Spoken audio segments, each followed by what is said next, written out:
Olá, sejam bem-vindos à nossa segunda aula de Direito Internacional Público pela Universidade Estadual de Mato Grosso. E nessa nossa disciplina, nós vimos na nossa primeira aula que toda vez que nós falamos em direito internacional, nós estamos falando em direito internacional público. Que quando quiser falar do direito internacional privado, eu vou fazer uso do adjetivo privado. E com isso nós ressaltamos alguns pontos interessantes que nós já estudamos desde o início do nosso curso. Dentre eles que não existe um conceito específico de direito, afinal, direito é sempre algo geral, necessário e estritamente universal. Todo mundo sabe o que é, todo mundo precisa dele, ele vai ser igual aqui em qualquer lugar do planeta.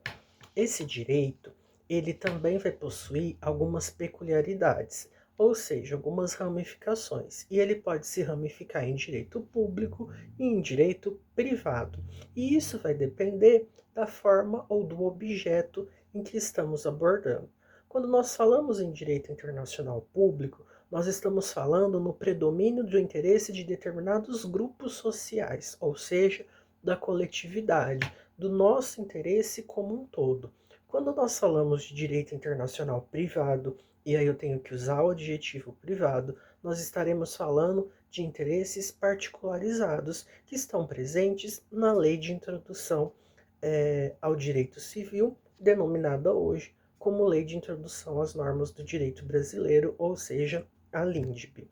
Vimos também a importância do papel do Estado, estabelecendo as regras do dever ser a partir do pensamento de Hans Kelsen, e que a relação internacional é uma relação entre Estados, entre nações, e que uma nação, para existir, ela precisa primeiro surgir de uma formação familiar, grupal, comunitária, societária, e sim formar uma nação. Nação essa que vai ter identidade própria, com características culturais específicas que a identificam perante outras nações. O direito internacional público, então, ele nada mais é do que um ramo do direito destinado a construir um grande arcabouço jurídico de âmbito internacional, que busca estabelecer uma ordem comum para regular todo o comportamento que extrapole a esfera do poder soberano. O Estado exerce um poder soberano e esse poder soberano, uma vez extrapolado, gera alguns conflitos. Já o direito internacional privado, como nós vimos, ele é nada mais do que um conjunto de normas oriundas de uma autoridade autônoma que vai trazer soluções a conflitos particulares. E o nosso objetivo, então, é o estudo do direito internacional público. Fizemos referência ao artigo 5º e ao artigo 6º da Constituição Federal. Quando falamos em direito internacional público em âmbito interno, estamos falando do artigo 5º e 6º da Constituição Federal. Quando falamos de direito internacional público em âmbito externo, falamos da Declaração dos Direitos do Homem e do Cidadão, que é de 1948 e tem como ênfase os lemas liberdade, igualdade e fraternidade.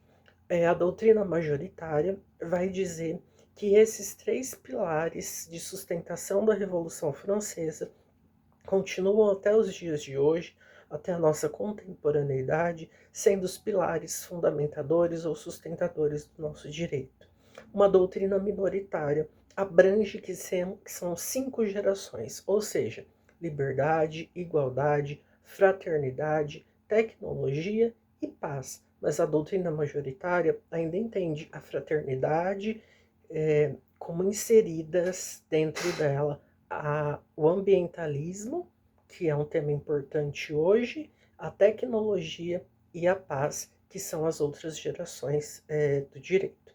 Com isso, nós podemos ressaltar a figura de que nós sempre tratamos na célebre frase, né, prevista na Constituição Federal, que diz o seguinte: todos os homens nascem livres e iguais em dignidade e direitos. São dotados de razão, de consciência e devem agir em relação uns aos outros com um espírito de fraternidade. E com isso, deixo a indagação até que ponto nós somos fraternos.